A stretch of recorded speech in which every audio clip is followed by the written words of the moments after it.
It's my birth month, and while I'd love to share 40 lessons I've learned from 40 years of living, there's really only one lesson I'd like to share. And I thought about it last night before recording this video. Maybe it's something that my kid, when he grows up, or he or she grows up, is able to see. I thought about that hard. Everything flows from this. The lesson I want to talk to you about is loving yourself. From top to bottom, I want to talk about the two challenges for you being able to love yourself. So I want to express myself as much as I can in this video that I want to share to you, whoever's watching. Loving yourself, there's two hindrances for that. Number one, most people understand self-love as something intellectual. So, which means they don't bother to actually practice it. It's as though the presence of the idea in their mindset is something that's not sufficient enough. To paraphrase a quote from Mark Twain from back then, don't let your intelligence get in the way of living. Knowing equals having an idea within your mental model of how you see the world. How you see the world is really important. If you think the world is going in shambles because something's going on in another place, in another corner of the world, then the world is going crazy. The world is beautiful. It is a beautiful place to live in. If you watch the news, it's not, because you see everything that's horrible is going on anywhere in the world. There's an earthquake, a volcanic eruption, a rally, whatever. Everything is going on. You don't want to simply know that self-love is something that's really important. You don't want to simply know that self-love is important. You want to connect your mental model of how you actually experience and engage with life itself as it happens right before you. Self-love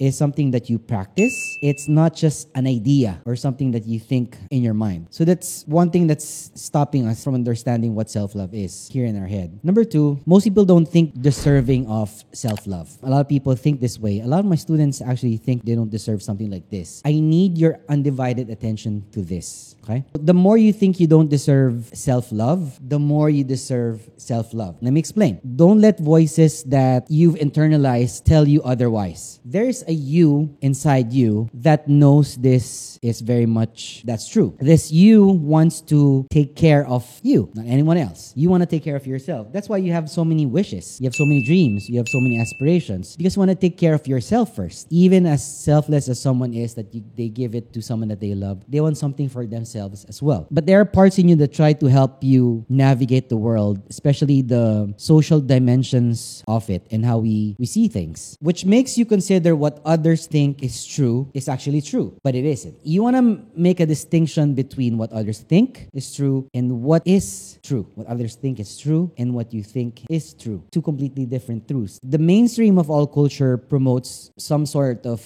ideas that are deconstructive. We are constantly being taught that self-love is selfish and is bad because you want to be selfless. You want to do something for your family, for your kid, or for any loved one that you have. That self-love is to be earned through what we call status or any sort of accomplishment. Feel good when there's an accomplishment that you've done. Feel good if there's a status above your head that says you're this and you're that. I felt that before. Self-love is something of a birthright. I read it in the books before. Can't forget who said it, but self-love is a birthright. Everyone deserves it. You don't need to prove your value to anyone, especially to yourself. You're valuable no matter what accomplishments and what recognition that you achieve or garner in life. It's regardless. You're valuable, and your soul awareness of yourself is in fact valuable by itself. Don't dismiss that fact. You want to sit with yourself and with the idea that you are important to yourself and you care about yourself and you love yourself and you are willing to support yourself. So no matter what you do, no matter who you're with and what attention you get from others, it doesn't matter. Your relationship with yourself is what matters the most. I don't just want you to know this. I want you to practice it. And I'm still practicing self-love up to now. At this point in my life, I'm still practicing it. You want to commit to being kind to yourself and always be aware of how you engage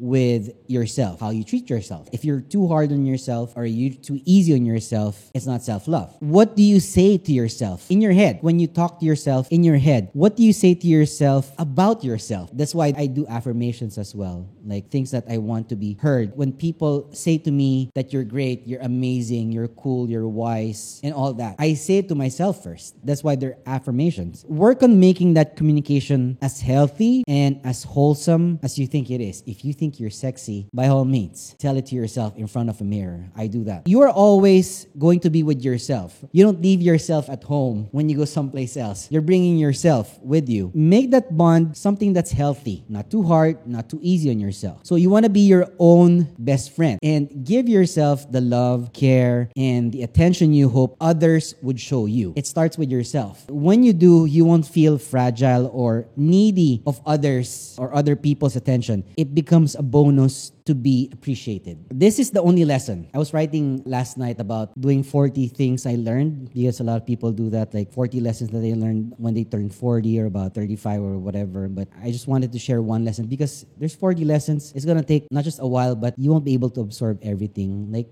when you read 48 Laws of Power, you're not able to absorb everything. I've probably absorbed like 15 or 16 of those. It's still a stretch. This is the only lesson I want to share with you. Not 40, just one. Self-love. I don't want you to get distracted from anything else. That's why I only gave one. This will make every problem a lot easier to solve and every experience more delicious to enjoy or savor. It's like a buffet. When there's too many food, you don't enjoy just one. But when there's a steak, that's the only thing in front of you, you enjoy it. And everything's just side dish for that. It's the same concept that I'm trying to bring here. On my birthday, I want to wish you a wonderful month, well spent, and something filled with kindness and care and empathy for others as well. Hey, let me know how it goes. Leave a comment in the comment section down below. And I guess that's it. That's my only message for my 40th birthday.